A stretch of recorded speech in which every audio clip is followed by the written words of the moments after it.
일제시대 그 독립운동을 했던 우리 독립투사들이 그리던 통일정부, 그 통일정부가 수립될 때까지 여러분과 함께 힘차게 국사공부를 천상현 선생님입니다. 자, 오늘 들어갈 부분은 이제 북한의 변화와 평화통일의 과제, 아주 그 테마가 딱 맞죠? 평화통일. 우리가 이제 통일을 해야 되기는 하지만은, 세계 여러 나라들이, 냉전 체제 이후로 통일된 국가들이 많습니다. 남예멘과 북예멘, 그 다음에 또 북한의 베트남 통일, 그죠? 그리고 동서도 통일, 이렇게 통일이 이루어졌는데 다 원만한 통일이 제대로 되지 못했어요. 특히 이제 북베트남과 남베트남은 결국 월남은 무력적 충돌을 통해서 통일이 이루어졌고 남예멘, 북예멘도 마찬가지죠. 통일 이후에 후유증이 또 많습니다. 더구나 동서독 같은 경우도 결국 일방적으로 흡수 통일이 이루어짐으로써 결국 뭐냐? 동독 주민들이 여전히 겉으로 정치적으로 군사적으로 통일은 됐지만은 경제적으로나 사회적 불평등 관계에 있어서 그 통일의 부당함을 느끼는 사람들이 의외로 많다고 그래요. 알겠어요? 그러나 이제 통일된 이후에 국가가 갖고 있는 국가적 시너지, 이 효과는 굉장히 커서 동독 주민들도 서독 주민들도 통일시키기를 잘했다라고 얘기합니다. 선생님이 늘 얘기하지만은 우리나라 통일 문제에 관해서는 통일에 대해서 우려를 하는 사람들도 많이 있고 또 통일이 된다고 하더라도 우리가 비용을 지불해야 될 게 너무나 많다. 통일 비용이 너무나 많다. 이렇게 우려를 하는 사람들이 많은데 선생님 생각은 그래요. 선생님 생각은 우리가 통일되기 이전에 통일을 못해서 서로 남북한이 대치하면서 치르는 경제적 비용, 군사비가 엄청나게 들어가잖아요. 이런 경제적 비용 이외에도 심리적인 어떤 불안감, 또 그런 심리적 불안감 때문에 외국인 투자의 그 유치가 어려워진다는 점, 알겠어요? 또 우리나라에 대한 국가 이미지나 국가의 이런 것들이 떨어지고 있다는 점, 이런 점들을 감안해 볼 때 하루빨리 통일이 와야 되겠습니다. 그래서 여러분들이 묘양산으로, 금강산으로, 자유롭게 9월산으로 이렇게 신혼여행도 떠나고 관광도 떠나고, 알겠어요? 또 북한에 있는 주민들도 우리 제주도나, 그죠? 우리 그 서울의 상암 월드컵 경기장에 가서 신나게 축구를 응원할 수 있는 그런 그 통일된 조국의 모습을 그리면서 수업을 시작하도록 하겠습니다. 자, 우리는 이제 북한이라고 하는 아주 지근거리에 있는 나라입니다. 우리는 참 특이한 나라죠. 가장 가깝게 있는 북한을 가장 잘 모릅니다. 그래 안 그래? 또 가장 가깝게 있는 나라 가운데 하나인 일본에 대해서도 참 무지하기 짝이 없습니다. 특히 같은 민족이 함께 5,000년 역사를 누렸지만은 불과 50여 년 전에 남북이 분단되고 또 6.25라는 전쟁, 뼈아픈 전쟁을 치른 이후에 적대 감정 속에 살아온 같은 민족이 세운 북한이라는 정권이 따로 있다는 것을 우리는 잘 생각하지 못하고 살거나 잊고 살거나 아니면 공부를 거의 안 했습니다. 그죠? 특히 이제 국가보안법이라든지 이렇게 방공법이라든지 이런 것들이 사상적으로 우리 남쪽 사람들을 강하게 억누르고 여러분들이야 별로 그런 것들을 느끼지 못했겠지만 선생님 세대만 하더라도 이 방공이라는 또는 멸공이라는 승공이라는 공산주의에 대한 어떤 알레르기 반응, 이걸 우리가 이제 레드 컴플렉스 이렇게 얘기하잖아요. 그런 것들이 워낙 세가지고 감히 수업 시간에 선생님들이 오늘 우리가 다루는 주제 이런 것들을 수업 시간에 말할 엄두를 내지 못했습니다. 알겠어요? 그래서 많이 좋아진 셈이라 하지만은 지금도 역시 마찬가지예요. 무지하기는 마찬가지입니다. 모르기는 마찬가지예요. 새로 이제 김정일에서 김정은에게로 후계 체제가 성립돼가지고 다음 권력자가 김정은인데 그 김정은에 대해서 아는 바가 거의 없잖아요. 그래 안 그래? 이렇게 북한은 어쩌면은 폐쇄적인 사회로서 고립된 사회로서 베일에 가려진 그런 사회로서 아직 잘 알지 못합니다. 그 잘 알지도 못하는 북한에 대해서 공부한다는 게 좀 어설프긴 합니다만은 그러나 우리가 이제 앞으로 통일을 하기 위해서는 오히려 더 그러기 때문에 더 북한을 잘 공부해야 되겠고 또 연구해야 되겠고 그죠? 통일 이후에 우리가 함께 잘 살 수 있는 그런 방향을 모색한다는 그런 관점에서 북한에 대해서 조금이라도 알아두는 게 좋겠죠? 알겠죠? 시험 이전에 여러분들이 좀 관심을 가져주시기 바랍니다. 자, 이제 우리는 1948년 8월 15일 날 지금의 대한민국 정부가 수립됐습니다. 그죠? 임시정부의 바톤을 이어서 대한민국 정부가 수립되었는데 북한은 뭐냐? 북한은 1948년 9월 9일 날 북한 정권이 수립됐어요. 그래서 우리가 정부 수립일을 8.15 이렇게 기념식을 치른다면 북한은 구절 해가지고 9월 9일 날 대대적인 건국 기념식을 치러요. 그래서 조선민주주의 인민공화국이라는 정식 명칭이 있죠. 그래 안 그래? 명색이 북한도 민주주의를 하는 나라입니다. 그죠? 인민공화국이고. 자, 그런데 처음 북한의 정권이 세워질 때 여러 그 세력들이 서로 연합해서 정권을 세웠어요. 그래서 우리 남한은 어떻습니까? 주로 이승만 계열과 또 김성수, 송진우 이런 계열들이 주축이 된 한민당 중심으로 세웠죠. 거기에 비해서 북한은 여러 파당들이, 그래서 김일성 직계파를 갑산파라고 합니다. 여러분 이 갑산파는 우리가 알다시피 함경도 그 갑산 그죠? 갑산에 있는 뭐예요? 보천보 전투를 승리로 이끈 동북항일연군 소속의 갑산파죠. 그래서 이들이 이제 소련으로 건너간 이후에 다시 해방을 맞이해서 소련군의 복장을 입고 들어왔던 그 갑산파들입니다. 그 밖에 원래부터 소련 공산당에 가입해서 아예 러시아가 사회주의 혁명을 겪고 난 이후로 소련이 된 뒤에 소련에 가서 공산주의를 하려고 했던 소련파들이 있었죠. 소련파, 허가이라든지 박창욱이라든지 이런 소련파 사람들이 있었고요. 그 다음에 이제, 연안파들은 주로 예난에서, 알겠어요? 마오쩌둥과 함께 중국 공산당 간부로 활약하거나 특히 중국 의용군을 조직해서 중국군과 함께, 국공내전에까지, 아니죠. 항일 투쟁에 참여했던 김두봉, 최창익을 비롯한 무정, 이런 사람들이 바로 연안파에 속해 있었어요. 그래서 갑산파, 연안파, 그리고, 북한으로 건너간 박헌영, 이승엽, 남노당파들이죠. 이렇게 연립정권으로서 연합정권이 여러 파당들이 뭉쳐서 북한을 건국했구나라는 걸 알 수 있어요. 자, 그런데 이제 점차 어떻습니까? 이 북한의 권력은 점점 김일성 하나에게로 모아져가는 그런 과정이었어요. 알겠어요? 그래서 김일성 일당 독재 체제로 점점 구체해 가더라. 1950년 6.25 전쟁 기간 동안에 전쟁 패전 책임을 물어가지고 허가이를 숙청, 소련파죠. 그 다음에 무정, 연안파를 숙청. 대개 6.25 중에 이렇게 전쟁 패전 책임을 물어서 상대 당파를 숙청합니다. 그리고 전쟁이 끝난 이후에 역시 마찬가지로 박헌영을 미국의 간첩으로 몰아가지고 박헌영을 숙청했죠. 남도항의 박헌영이죠. 그렇게 해서 점차 김일성이 단독 정권을 장악하는, 알겠어요? 권력을 혼자 장악하는 김일성 유일 독재 체제로 점점 흘러나가더라. 그러다가 이제 나머지 잔당들, 연안파의 잔당, 그 다음에 연안파 그러면 김두봉이라든지 또 박창욱 이런 사람들이 남아있었죠. 소련파 박창욱, 연안파 김두봉, 이런 나머지 사람들이 김일성이 그 당시에 동구권인가 여행을 떠났는데 그 김일성이 없는 공백기간을 틈타서 김일성을 숙청하려는 그런 북한에서 유일무이하게 딱 한 번 있었던 쿠데타 음모가 있었습니다. 이걸 계기로 해가지고 1950년 8월 달에 결국은 오히려 거꾸로 공격을 당했죠. 그래서 연안파, 소련파가 완전 숙청. 그래서 김일성이 이제 그걸 계기로 해서 사상 검토 작업을 다 내오고 김일성 유일 체제를 완전히 확립시키더라. 알겠어요? 자, 그런 다음에 갑산파 안에서도 또 내분이 일어나죠. 김일성 직계인 갑산파 안에서도 온건 갑산파와 또 경제건설을 우선시하자는 온건 갑산파와 강경 갑산파가 서로 대립했는데 이때 이 온건 갑산파, 박금철, 이효순 이런 온건 갑산파가 1927년에 제거돼요. 그래서 현재 김정일을 호위하고 있는 북한의 최고 실세들은 전부 다 갑산파. 그러니까 옛날 보천보 전투를 이끌었던 그 갑산파 직계들이고, 알겠어요? 그 갑산파 가운데 강경 노선을 지향하는, 알겠죠? 군부를 중심으로 해서 강경 노선을 지향하는 이런 사람들이 현재 북한 정권의 실체다라고 보시면 되겠습니다. 그래서 결국 1927년 온건파를 제거한 강경 갑산파들이 일으킨 사건이 바로 청와대 습격 사건이죠. 일명 이제 121 사태 이렇게 얘기하는데 무장공비 31명이 청와대를 습격했어요. 그래서 박정희 목을 따가겠다 이렇게 해서 왔었는데 결국은 수많은 사상자를 내고 김신조라고 하는 간첩 한 명만 잡혔죠.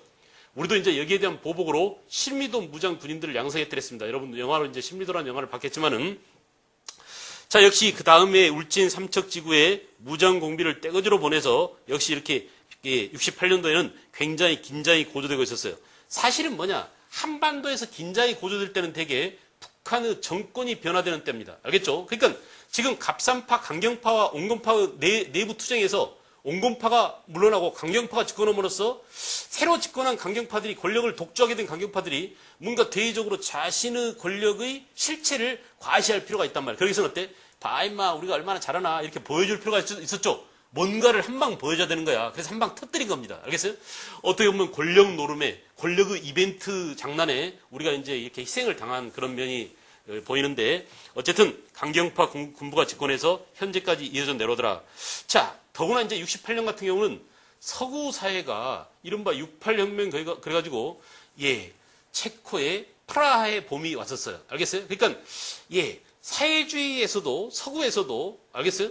기존의 이념 대립, 냉전 체제에 대한 저항이 나타났단 말이야. 오히려 이렇게 세계의 분위기가 점차 냉전이라는 콜드 워에서 어디로? 내땅트라는 분위기로, 알겠어요? 긴장 이완이라는 분위기로 가자. 오히려 한반도 안에서는 이렇게 강경 갑산파들이 긴장을 고조시켜서 분위기를 더 강화시키고 점점 이완돼 가고 있는 긴장 국면을 더욱더 강화시키려는 그런 의도적 도발이었다 이렇게 볼 수 있죠. 그러다 결국 이제 남한에서 유신 독재가 시행되던 1972년에 북한에서도 사회주의 헌법이 제정. 그래서 사회주의 헌법의 가장 중요한 내용은 뭐냐? 주체 사상을 아예 헌법상 명문화시켰다는 얘기입니다. 주체 사상을 명문화시켰고 국가 주석 제도를 채택해서 김일성이 주석 자리에 올랐죠. 그죠? 그리고 입법, 사법, 행정권을 주석이 오로지 독점하는, 알겠어요?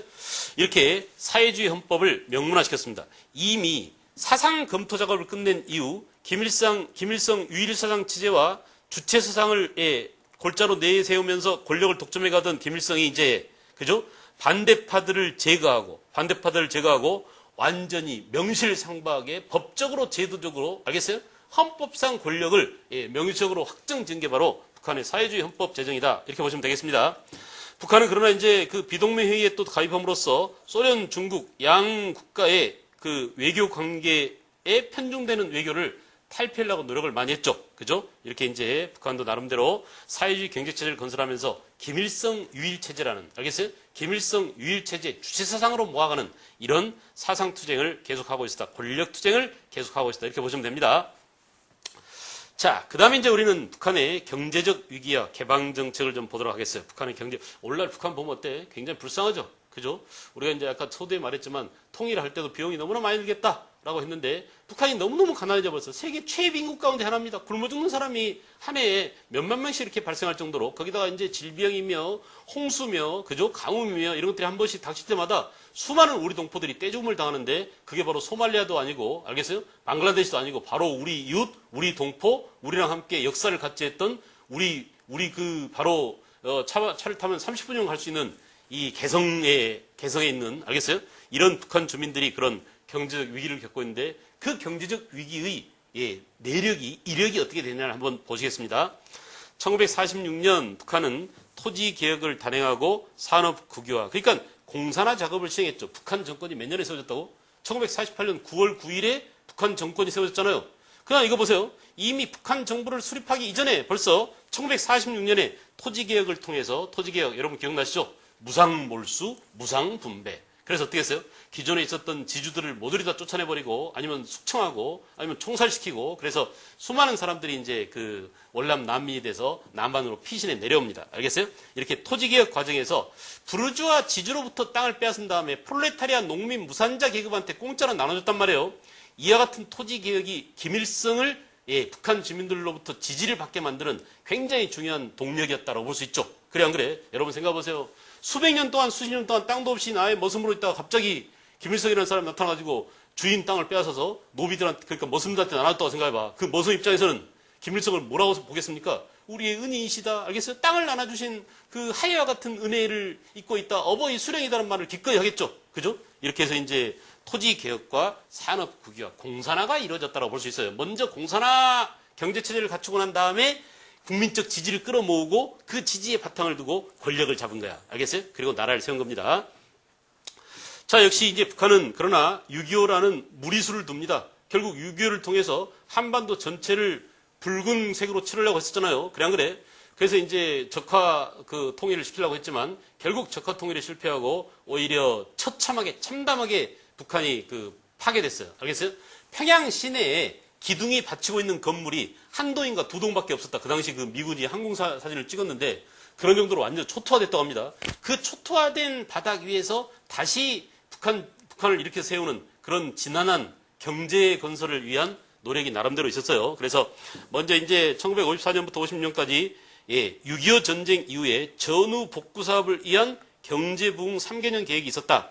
그 첫째, 자립적인 민족경제체제를 추구하고 협동농장이 이때 대거 만들었죠. 사회주의 경제체제를 완수하기 위해서 공동으로 생산하고 공동으로 분배하는 이런 협동농장이 만들었어요. 그 다음에 1957년부터 1961년까지는 57년부터 61년까지 1차 경제개발 5개년 계획이 추진됩니다. 북한은 1차 5개년 계획이죠. 소련, 중국의 전후 원조가 있었고요. 이때 중공업과 경공업 병진 정책을 추진했었는데 특히 부족한 노동력을 채우기 위해서 새벽별보기 운동, 천리마 운동 이런 것들이 병행이 됐습니다. 알겠어요? 그래서 이렇게 57년부터 61년까지 있었지만은 괄목할 만한 성장은 없었습니다. 알겠어요? 그 다음 이제 1961년부터 70년까지 1차 7개년 계획을 다시 추진하죠. 이때는 이제 공업의 질적, 양적, 그러니까 노가다를 통해서 사람들은 노동력, 강제로 동원된 노동력을 통해서 이룩했던 그런 그 중공업 위주의 경제정책이 보다 더 질적으로, 양적으로 개선되기를 희망한 게 바로 1961년부터 70년까지의 제1차 7개년 계획이에요. 1차 5개년 계획에서 1차 7개년 계획으로. 자, 그런데 여러분 보세요. 원래 7개년 계획이기 때문에 1961년부터 1967년까지 마무리가 돼야 되는데 이게 잘 원활하게 되지 않아가지고 70년까지 3년간 더 연장됐습니다. 그래서 기술개혁을 더 내고 또 인민 생활을 개선하고 질적인 개선을 노렸죠. 소련은 원조 중단, 그죠? 이제 그 당시에 중국과 소련 사이에 노선 투쟁이 일어납니다. 그죠? 교조주의, 소련을 비판하는 중국. 또 그 다음에 뭐야? 그 다음에 그 계량주의, 소련을 비판하는 교조주의로서 중국. 그 다음에 그 교조주의를 비판하는 소련, 계량주의적 입장을 띈 소련. 이런 그 양층, 틈바구니에서 북한은 뭘 택했어요? 주체성을 택합니다. 우리는 어느 쪽도 끼지 않겠어. 마르크스의 그 일반 공산주의 이론을 우리 나름대로 주체적으로 해석할 거야. 알겠어요? 이렇게 주체성 구성으로 전환하면서 그동안 경제 연조를 해왔던 소련의 원조 중단이 있게 돼요. 그래서 상당히 이제 경제적으로 타격을 많이 입게 되죠. 그죠? 그래서 소련은 원조 중단과 결국은 뭐냐? 군사비 증대로 긴장이 고조되면서 군사비는 점점점 늘어나게 되고 결국 이런 부담 때문에 원래는 7개년 계획으로 잡았던 계획을 3년간 더 연장하게 되더라. 알겠죠? 그 다음 이제 1971년부터 77년까지 다시 또 경제개발, 인민경제개발 6개년 계획을 추진합니다. 자, 이때는 인민 생활 향상을 모색하고 자본과 기술이 결여돼서 경제의 질적 발전에는 한계가 있었다. 이때부터 이제 붉은기 쟁취운동이랄지 혁명소조, 3대 혁명소조 운동이 전개되는데 이 3대 혁명소조 운동을 전개하면서부터 누가? 김정일이 이 3대 혁명소조 운동을 주도하게 되죠. 그죠? 김정일이 권력의 중심부에 진입하게 되는 게 바로 이런 3대 혁명소조 운동, 붉은기 쟁취운동 이때부터요. 그래서 사실상 이때부터 이제 김정일이 후계자로서 모습을 드러냅니다. 1971년부터. 김정일이 김일성 후계자로 등장하는 과정은 상당히 준비된 그리고 오랜 기간 동안 준비된 과정과 어떤 일정한 단계나 절차를 거쳐서 이루어졌는데 거기에 비해서 김정일의 후계자인 김정은 같은 경우는 갑자기 어느 날 혜성처럼 등장해서 일사천리로 그냥 대장 자격을 받고 그래 안 그래? 그리고 이제 그 44년 만에 전체 인민회의를 열어가지고 그죠? 인민대표자회의를 열어서 전격적으로 권력의 승계를 지금 해나가고 있어요. 지금 ING 진행 중이기 때문에 권력 승계가 제대로 이루어질지 안 이루어질지는 남한뿐만 아니라 전 서구사회 심지어는 중국이나 러시아에서도 아주 비상한 관심을 가지고 북한 권력이 어떻게 제대로 승계를 할 수 있는가 이런 것들 지금 우리가 예의주시하고 있는 편입니다. 알겠어요? 그러나 이제 사실 그 어떤 우리가 북한을 바라보는 시선은 한편으로 쟤들은 되게 험악한 놈들이다. 또 쟤들은 되게 가난하다. 또 쟤들은 되게 꼴통들이다. 쟤들은 되게 조선왕조 시대 똑같은 시대로 산다. 라고 이렇게 굉장히 왜곡된 시선으로 봅니다. 그러나 그들 나름대로 생존을 위해서 최선을 다하는 그런 모습으로 살고 있다고 봐야 돼요. 알았어요? 그러니까 우리는 야 북한이 저러다가 안에서 내부 권력투쟁이 일어나가지고 누군가 쿠데타를 일으켜서 김일성 아니면 김정일이 죽겠지라고 하는데 그거는 너네들이 바랄 희망사항일 뿐이고 북한은 그렇게 막 나가지는 않는다 이거야. 알겠어요? 나름대로 그 전체 인민들의 행복과 미래와 나름대로 역사를 생각하고 하면서 자기 나름대로 내린 최선의 결단을 가지고 지금 해나오기 때문에 역시 그런 것들도 나중에 우리가 민족사를 하나의 민족사로 볼 때는 어때요? 우리 민족의 일부이기 때문에 우리도 북한의 그 권력 승계라든지 북한의 정권의 변화, 권력의 변화 이런 내용을 아주 잘 면밀하게 예의주시해야 되는 필요성이 있습니다. 알겠죠? 그 다음에 이제 1978년부터 1993년까지 2차 7개년 계획, 3차 7개년 계획 이렇게 경제개발 계획의 텀을 7년씩 잡아가면서 무리하게 끌고 나가지만 이건 뭐예요? 잘 됐을 때 얘기, 안 됐을 때 얘기, 안 됐다는 얘기죠. 그죠?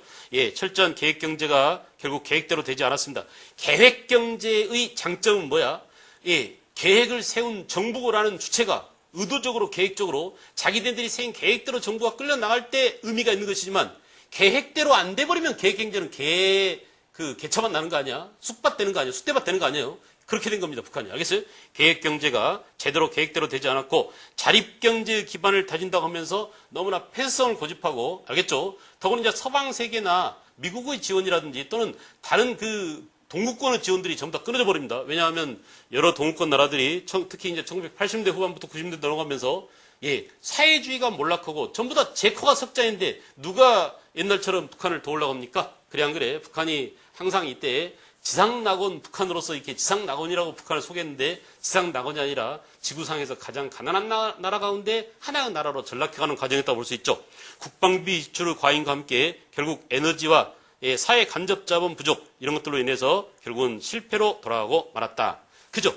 이러한 실패 이후에 이제 북한은 1980년대부터 합병법 또는 뭐 그 여러 가지 개방 정책 이런 것들을 추진해서 위기에 대처해 나가려고 하지만은 제대로 이게 이행되지 않았어요. 그래서 지금과 같은 오늘날과 같은 북한의 경제적 위기가 도래하게 됐다. 이렇게 보시면 되겠습니다. 그죠?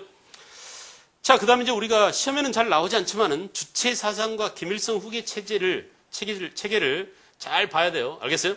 자, 1960년대 처음으로 김정일이 김일성의 뒤를 이어서 김정일이 정치활동을 시작했는데 주로 처음에 등장할 때는 젊은 김정일이 되게 뭐 했느냐? 당에서 뭘 맡았냐면 조직을 맡았어요. 조직과 홍보와 문화 사업을 맡았습니다. 그죠? 특히 이제 여러분이 잘 알다시피 김정일은 영화에 굉장히 조예가 깊다 그러죠. 우리나라의 누구예요? 신상옥 감독하고 최은희라는 배우를 강제로 납치해서 그들과 함께 영화 작업을 할 만큼 영화나 예술에 대한 조예가 깊다고 합니다. 그래서 그런 자기 장기를 살려서 주로 문화나 홍보나 알겠어요? 이런 사업을 주도하면서 옆에서 이제 김일성을 도우면서 점차 권력의 핵심부로 진입하고 후계 구도를 갖춰 나가는 과정이었어요.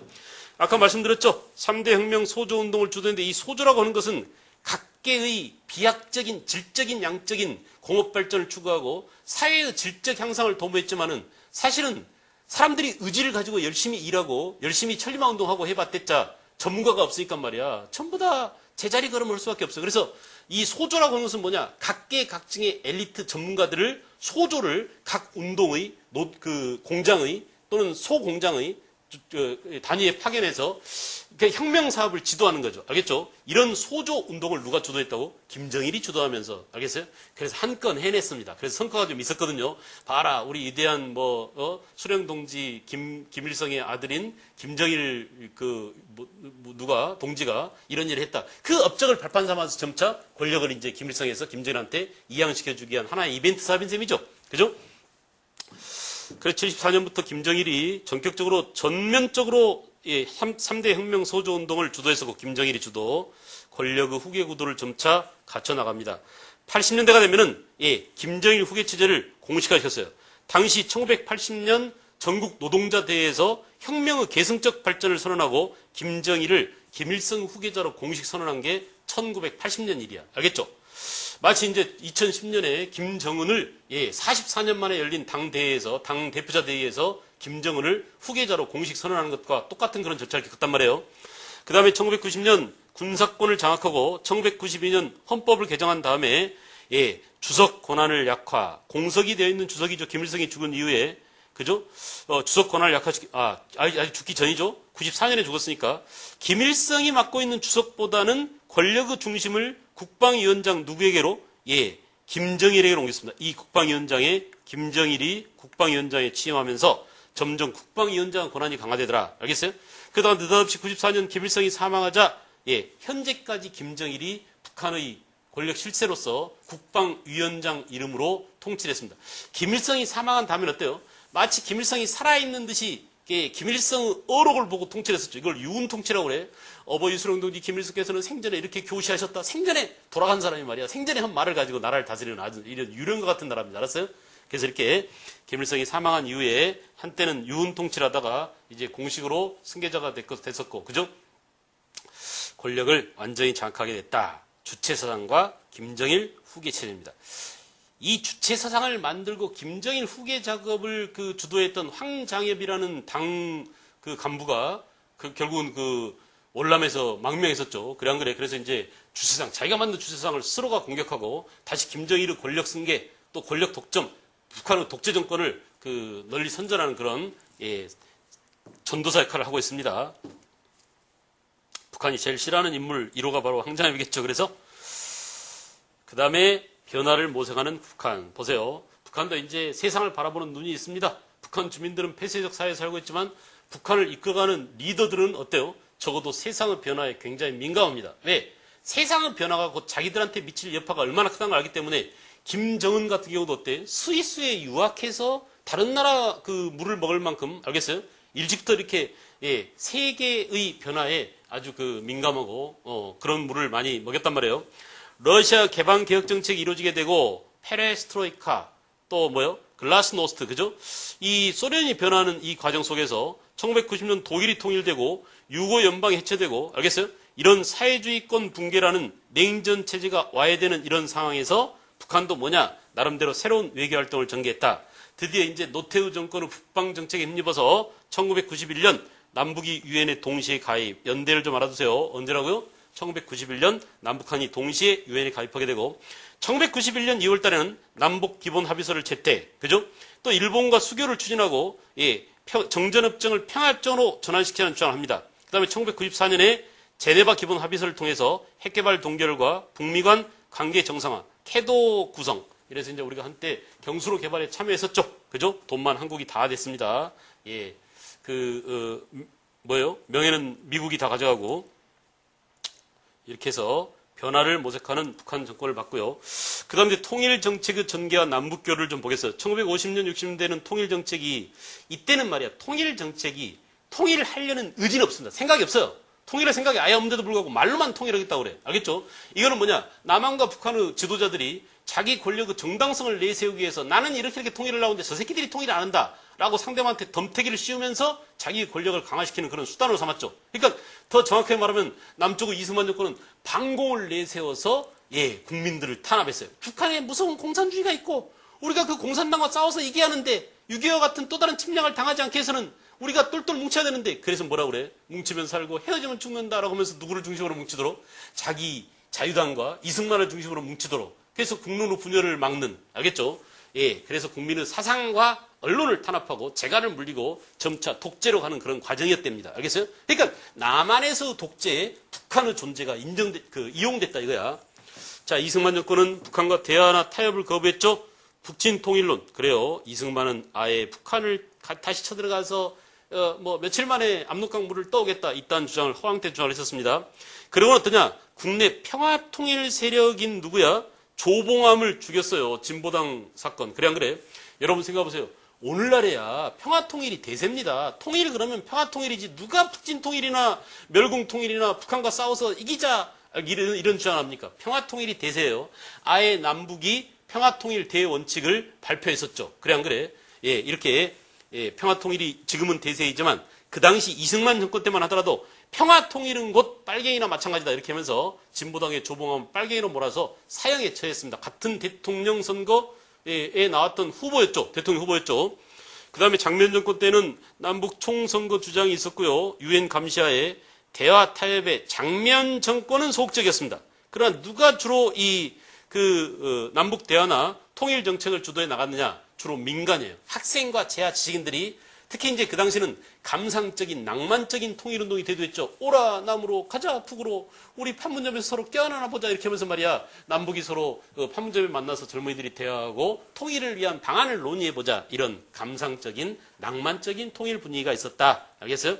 그러나 이런 것들은 군부의 그 시선을 예, 군부가 바라보는 시선을 위태롭게 만들었습니다. 그죠? 야 저거 맨날 데모나 하고 말이야 사람들이 가자 북으로 오라 남으로 이렇게 했었는데 너무나 몰라 하면서 말이야 누가? 박정희가 권력을 찬탈하는 5.16 쿠데타의 빌미가 됐었습니다. 알겠어요? 자 이렇게 60년대 들어와서 이제 반공이 제1의 국시라고 반공을 나라가 나가야 될 길로 내세운 박정희 정권이죠. 1965년 이후에 남북관계가 긴장이 되고 특히 68년에는 어땠어요? 68년에는 112 사태가 일어나고 69년에는 울진 삼척 무장공비 침수 사건이 일어날 만큼 이렇게 북한 정권에서 강경 갑산파가 집권할 때 남한도 역시 어떻다? 박정희가 이렇게 강경한 독재로 치닫고 있었다. 알겠죠?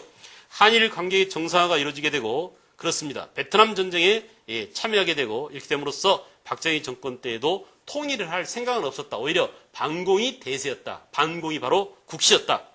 그러나 이제 점차 대땅트 분위기가 무르익게 됩니다. 70년에 들어와서 1970년 8월 15일 날 무력 대결을 하지 않기로 하고 지양, 알겠죠? 무력 대결을 지향하고 8.15 선언에서 1970년 8.15 선언에서 선의의 경쟁을 제안했습니다. 알겠어요? 이때 박정희는 부인 유경수 여사를 잃었죠. 이 선언을 한 그날 문성왕이라는 자가 결국은 그 유경수 여사를 쏨으로써 그 다음에 1971년 남북 적십자 회담에서는 이산가족 상봉에 관한 회담이 있었고 그 다음에 1972년 남북 공동성명이 발표. 이 남북 공동, 7.4 남북 공동성명 중요하죠. 평화 통일에 대한 3대 원칙을 발표했는데 그 3대 원칙이 바로 뭐냐? 자주통일, 평화통일, 민족대당결. 아주 중요합니다. 알겠어요? 그래서 이제 비로소 72년에 우리는 남북 공동성명을 발표하고 남한의 누구예요? 당시 중앙정보부장이었던 이우락과 북한의 부주석인가 부수상이었던 김영주가 만나서 비밀 회동을 가졌죠. 이우락이 헬리콥터를 타고 이제 북한으로 넘어갔다고 비밀리에 알겠어요? 이 비밀 외교가 자행됐습니다. 이들이 비밀 외교를 하는 데는 이유가 있었어요. 남한과 북한이 만나서 남한과 북한은 주민들을 현혹시키기 위한 통일 방안을 제시했습니다. 그래서 남북한 그 대빵은 아니지만 이제 대빵 대리인들이죠. 대리인들이 만나서 장차 우리 민족의 통일에 대한 기본 원칙을 만들었다라고 해서 발표를 하니까 얼마나 좋아했겠어요. 드디어 6.25 상처를 딛고 우리가 이제 드디어 통일이 되는가 보다라고 20년 만에 통일이 되는가 보다라고 기뻐했는데 웬걸 통일은 무슨 통일이야. 북한은 아까 무슨 헌법 만들었다고 그랬어요? 사회주의 헌법이 만들어서 김일성 독재 체제가 구축되게 되고 그죠? 주체 사상을 명문한 사회주의 헌법이 만들어지고 김일성 세습 체제가 확립됐어요. 남한은 뭐냐? 박정희 유신 독재 체제가 구축됩니다. 그러니까 결국 통일에 대한 논의나 통일 정책이 어디에 사용된 거야? 남북한 각각의 독재 권력에 이용된 겁니다. 그래서 우리는 이때 한번 정말 마음의 상처를 남북한 주민들이 동시에 다 입었습니다. 알았어요? 정부가 이제 통일한다고 그래도 잘 믿지 않으려는 경향이 있어요. 저 새끼들이 또 무슨 꿈꾸짓을 하나 봐. 통일을 말할 때 그들의 입을 보지 말고 밑바닥 발을 봐라. 알았어요? 통일을 말로는 얘기하면서 서로는 무슨 짓거리를 하는지 발로는 어디를 쳐들어가고 있는지 이렇게 주시해라 라고 하는 그런 의심의 눈길을 사게 만들었습니다. 결국 뭐냐? 독재체제 강화에 남북한이 서로 통일 논의를 이용했다. 10월 유신과 북한은 사회주의 헌법 제정. 그죠? 남한은 10월 유신, 북한은 사회주의 헌법 제정.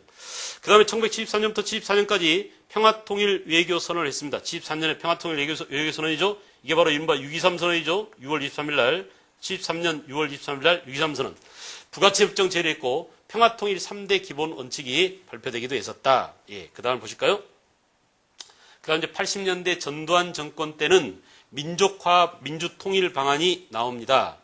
자, 국민투표를 통한 헌법을 제정하고 헌법에 의해서 남북한 총선과 역시 전두환다운 발상이야. 한꺼번에 그냥 모조리 통일을 다 해버리자라고 주장했었어요. 말도 안 되는 통일론이죠. 그렇게 쉽게 통일이 된다면 아마 우리는 지금까지 통일이 안 된 상태로 끌어오지 않았을 겁니다. 그러나 전두환도 역시 통일할 의지가 없었습니다. 알겠죠? 하나의 제안만 해보는 거야. 제스처. 통일을 하려는 제스처만 부려본 거지 통일하려는 의지가 없었어요. 당시 남북 교류는 북한은 수해물자 원조. 남한에서 대홍수가 났었죠. 당시 충청남도 부여지방에 어마어마한 물난리가 났었는데 우리보다 못 사는 북한이 우리를 도와주겠다고 담요에 몸에 이렇게 먹을 것을 보내왔습니다. 그래서 우리 어때요? 속으로 웃었습니다. 우리가 좀 물난리를 겪긴 했지만 너네한테 원조받을 처지는 아니야. 그래도 어때요? 정성이 너무 고마워서 받았습니다. 그래서 어때? 사이가 갑자기 좋아졌어요. 알겠어요? 우리보다 못 사는 나라가 우리를 도와준다고 하니까 그 정성이 갸륵해서 받았는데 사이가 좋아졌습니다. 경제회담이 열리고 적십자회담이 추진되고 국회회담이 추진되고 이때처럼 화기애애한 분위기가 없었습니다. 아이러니하죠. 전두환 독재체제 시절에 북한과 이렇게 사이가 좋았더랬어요. 이산가족 고향 방문을 추진하고 왜 이렇게 사이가 좋았을까요? 전두환이 광주를 유혈 진압하고 부당하게 권력을 잡았죠. 그 부당하게 권력을 잡은 전두환이 어때요? 자기의 권력에 대한 도전, 이걸 무마하기 위해서 한편으로 이렇게 유화책을 쓴 겁니다. 알겠어요? 그래서 결국은 이 당시에 남북한의 분위기는 굉장히 좋았다. 이런 분위기를 계속 밀고 노태우는 어떻게 했어요? 7.7 선언을, 특별선언을 단행하고 북한을 민족적 공동체로 인정하겠다. 알겠죠? 북한이 이제 하나의 민족, 양체제, 양국가 이런 그 한민족 공동체 통일 방안을 제시했더랬습니다. 알겠어요?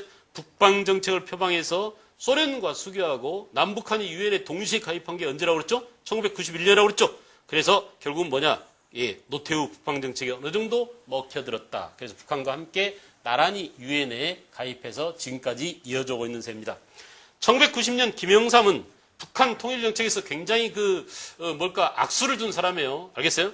예, 한민족 공동체 통일이란 통일 방안은 그야말로 지금까지 나온 모든 통일 방안을 다 쌓아 모아놓은 종합 선물 세트 같은 것인데, 우리가 종합 선물 세트를 받으면 기분이 어때요? 굉장히 더럽죠. 포장만 그럴듯이 안에 내용이 별거 없잖아. 그래 안 그래? 실천 의지라든지 구체적 실천 방안이 결여되어 있는 지금까지 나온 모든 것들을 긁어 모아놓은 그런 통일 방안이었습니다.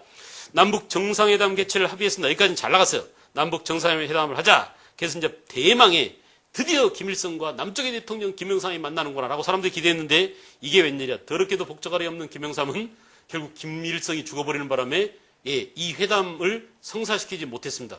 상대 파트너가 죽었는데 어떻게 합니까? 근데 여러분 생각해보세요. 사람의 도리란 게 말이야, 우리 내일쯤 만나서 우리 한번 점심이나 먹읍시다 라고 약속해놨는데, 점심 먹을 사람이 오늘 저녁에 집에 가다가 차에 치여 죽었다 이거야. 그럼 어떻게 해야 돼?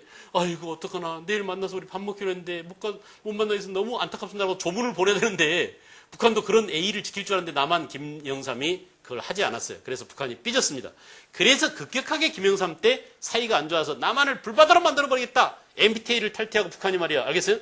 이렇게 강경 노선으로 급 회귀한 게 바로 언제냐? 김영삼 정권 때. 알겠죠? 김영삼이 이때 처신만 잘했으면은 그 아들 김정일이라도 만났더라면 아마 노벨 평화상은 김대중한테 가지 않고 김영삼 대통령한테 갔을 거야. 그러나 미안하지만 김영삼 대통령은 그렇게 큰 그릇은 아니었어요. 자기는 말이야 맨날 글을 쓸 때 대도무문하면서 굉장히 큰 포부가 큰 사람이 같습니다만은, 요즘 가끔 정치적 발언하는 거 보면 진짜 이 소갈머리가 아주, 알겠어요? 소갈머리가 아주 좁구나라는 것을 느낍니다. 김대중 정권 때는 햇볕 정책, 잃어버린 10년이라고 김대중 정권과 노무현 정권을 싸잡아서 현재 이명박 정권이 비판합니다. 알겠어요? 자, 잃어버린 10년이 아니라 적어도 통일 정책만 놓고 보면은 지금이 잃어버린 5년이 될 것이에요. 알겠죠? 더구나 이제 김영삼 때 이렇게 망쳐놓은 북한에 대한 대북 정책을 겨우겨우 복원해서 햇볕 정책을 통해서 김대중, 노무현 때 북한과 사이가 가까워졌죠. 그래서 드디어 금강산 관광이 시작되고 1998년이죠. 이산가족 방문단을 교환하고 경의선 철도 복구 사업이 이루어지고 개성공단이 시행되고 6.15 공동선언을 합니다. 그죠? 김대중이 북한에 가서 김일성과 함께 껴안고 악수하고 이런 장면들 연출해서 급기야 김대중이 그 당시에 김대중 대통령이 노벨 평화상을 거머쥐게 되었죠. 그 뒤를 계승한 노무현 정권도 결국은 김정일의 답방을 끊어내지 못했습니다. 김정일의 답방을 끊어내지 못했는데, 야, 우리가 한번 가면 너네가 한번 오는 게 정상 아니냐라고 했는데 올 수가 없었어요. 그 이유가 여러 가지가 있겠지만은 김정일도 좀 속이 좁은 거 아니냐, 사람들이 이렇게 생각하기 쉬운데, 선생님이 이제 아이리스라는 드라마를 보니까 비록 드라마지만 좀 이해가 가겠더라고. 북한은 어때요? 완전히 통제된 사회입니다. 계획정제뿐만 아니라 사람들이 철저하게 통제되죠. 그래서 그야말로 그 드라마에서 표현했대, 창문 하나마저도 좀 더 통제를 할 수 있는데 남한은 너무나 자유롭기 때문에 어디서 계란이 날라와서 김영삼한테, 김포공항에서 김영삼한테 계란 던졌잖아요. 그래 안 그래? 그런데 누가 김정일한테 총을 쏠지 돌을 던질지 계란 던질지 모르는 그런 상황에서 어떻게 김정일이 맘 놓고 오느냐. 그래서 그런 분위기 때문에 사실은 오고 싶어도 못 온다는 것을 10분 이해해야 됩니다. 아마 그런 것들을 이해하고 거꾸로 그래 너희가 못 오면 우리가 가지 하면서 노무현이 가서 또 답방 대신에 두 번째 방문했어요. 알겠어요? 그래서 역시 노무현 때도 분위기가 괜찮았습니다. 그러나 이제 이명박이 대통령이 되고 난 다음부터 완전히 북한과의 관계는 찬물을 끼얹었죠. 급기야 우리는 북한과 그 관계 속에서 금강산 관광이 취소되고 또 개성공단도 위기에 처할 뻔했었습니다. 알겠어요? 그러나 천안함 사태가 몰고 온 여파로 인해서 지금까지도 역시 북한과 관계는 원활하게 이행되지 못하고 있다. 과연 아직도 임기가 몇 년 남았는데 이 북한과 관계를 어떻게 끌고 나가느냐? 알겠어요? 이것이 남은 이명박 정권의 그 향방을 좌우하는 아주 중요한 어쩌면 게임이 될지도 모릅니다. 알겠죠? 그 다음에 이제 국제정세의 변화, 그리고 평화통일의 과제라고 했는데, 결국 냉전 체제가 붕괴되고 탈이데올로기, 또 세계화 속에서 무한 경쟁 체제로 접어들었습니다. 우리는 이제 우리 민족끼리 분단돼서 서로 에너지를 낭비하고 싸우는 것보다는 하루바삐 통일해서 시너지를 발휘해서 이 급변하는 세계사회 속에서 또 경쟁이 점점 가열화되는 그런 사회 속에서 우리 민족끼리라도 빨리 단합하고 민족 안에 하나 단일화된 시장만 만든다면 인구 1억쯤 돼야 적어도 내수시장이 활기를 띠고, 알겠어요? 우리가 만든 자동차 미국에 팔지 않고 우리나라 사람들이 소비해도 우리나라 자동차 회사가 굴러갈 정도로 그런 시장 규모가 되려면 인구가 한 1억쯤 돼야 된대요. 근데 지금 남한 사람들 낳지 않아. 북한 다 굶어 죽어가 점점 민족 앞날이 불투명합니다. 그래 안 그래? 그래서 하루빨리 통일이 돼야 되고 사회가 안정돼야 결혼도 많이 하겠죠. 그래 안 그래? 물가가 떨어지고 사회가 안정돼야 물가가 떨어지고 물가가 떨어야 집값도 내려가고 집값도 내려가야 사람들이 마음 놓고 안심하고 결혼하게 되고, 그죠? 그런 사회가 빨리 오기를 바라겠다 이거야. 자, 중국은 북한의 붕괴를 가장 우려합니다. 한반도의 그 불안정이 중국에 미치는 여파가 크리라는 것 때문에 결국 뭐냐? 정치, 경제적으로 북한이 현재와 같이 가기를 간접적으로 지원하는 나라가 바로 중국이라고 볼 수 있어요. 알겠어요? 러시아는 한반도에 대한 영향력을 확대하기 위해서 늘 고민합니다. 양동작전을 쓰고 있죠. 남한에도 꼬리를 치고 북한에도 꼬리를 치고. 알겠어요? 러시아가 이제 옛날에 일방적으로 사회주의 소련일 때는 일방적으로 북한을 돕고 6.25 때 북한을 무력적으로 지원했지만 결국 80년대 88 올림픽 이후로 소련과 사이가 좋아져서 그 이후에 러시아가 다시 됨으로써 우리는 오히려 북한보다 남한과 러시아가 친합니다. 러시아 사람들이 얼마나 많이 와서 우리나라에서 활약을 하고 있습니까? 우리나라 기업들도 러시아에 굉장히 많이 진출하고 러시아의 자동차 회사를 차려서 푸틴이 와서 거기서 테이프를 끊기도 했었죠. 지가 직접 시운전을 해보기도 하고요. 일본도 대북 관계를 정상화를 시도하지만 일본 놈들은 어떻게 움직일지 잘 모릅니다. 알겠어요? 일본은 북한에 대해서 굉장히 그 어려운 면이 없지 않아 있습니다. 북한 납북자 문제가 있고요. 납북자 송환 문제가 있고, 특히 이제 북한은 일본과 화해를 하지 않았어요. 공식적으로. 그러니까 36년 동안 우리나라를 지배한 것에 대한 사죄를 해라. 배상금을 물려라. 이렇게 해서 남한은 그냥 한꺼번에 일괄타결 해버렸잖아. 박정희 정권 때. 그래 안 그래? 근데 북한은 그 합의를 해주지 않았어요. 그래서 그런 문제가 여전히 남아있습니다. 북한은. 그렇기 때문에 일본이 북한을 상대하기가 여간 껄끄러운 게 아닙니다. 특히 일본 같은 경우는 맨날 미국만 따라다녔잖아요. 미국이 시킨 대로 다 했잖아요. 그런 상황에서 일본이 처신하기가 곤란한 부분이 있다. 미국은 북한과 관계에 경색되고 특히 부시 이래로 지금 오바마 정권까지도 여전히 부시의 그런 정책이 일관되게 지속되고 있다고 볼 수 있어요. 알겠죠? 결국 이제 북한이 핵을 포기하고 육자회담으로 나오느냐 안 나오느냐 여기에 관건이 있는데, 북한은 결국 벼랑 끝 전술을 써서 지금까지 버텨왔습니다만은 나머지 기간 동안에, 알겠어요? 김정일에서 김정은으로 후계 체제가 굳혀져가는 이 과정, 그리고 이 급변하는 국제전 속에서 북한이 어떤 선택을 할지는 우리 모두가 숨죽이면서 지켜봐야 될 거예요. 자, 그런 가운데 평화 통일을 위한 과제가 뭐냐? 자주평화 민족 대단결 원칙. 이미 자주평화 민족 대단결 원칙은 남북 공동선언에서 나왔죠. 1972년 남북 공동선언에서 국제사회 지지와 협조가 확보돼야 되고 교류와 협력의 증진. 그렇습니다. 교류와 협력의 증진 말로만 되지 않아요. 이 교류와 협력의 구체적인 방안이 바로 햇볕 정책입니다. 그래서 우리가 북한을 가난한 상태로 두지 말고 교류를 많이 하고 우리 물자를 보내주고 북한이 어느 정도 살 수 있는 경제적으로 질적 우위를 확보해서 우리하고 적어도 통일에 대한 거래를 딜을 할 수 있을 정도로 크게 해야지, 너무 살림살이 차이가 많이 나니까 우리 그 남한과 한 테이블에 앉기가 꺼려야 할 것입니다. 알겠어요? 그래서 우리가 교류와 협력을 증진시킨다는 얘기는 북한한테 마구 퍼주자 이런 게 아니라 북한을 어느 정도 같은 민족 공동체로서 생활 기반이 더 나아지게 만들어 놓고 그 다음에 그들의 마음의 문을 열게 하고 그런 다음에 그런 기반 위에 평화통일을 추진하자, 이런 취지로 말씀드릴 수 있겠죠. 자, 이렇게 해서 이제 여기까지 하고요. 다음 시간에는 광복 이후의 경제적 상황과 전후 복구, 우리 남한의 경제 사회 문제로 또 넘어가 보도록 하겠습니다.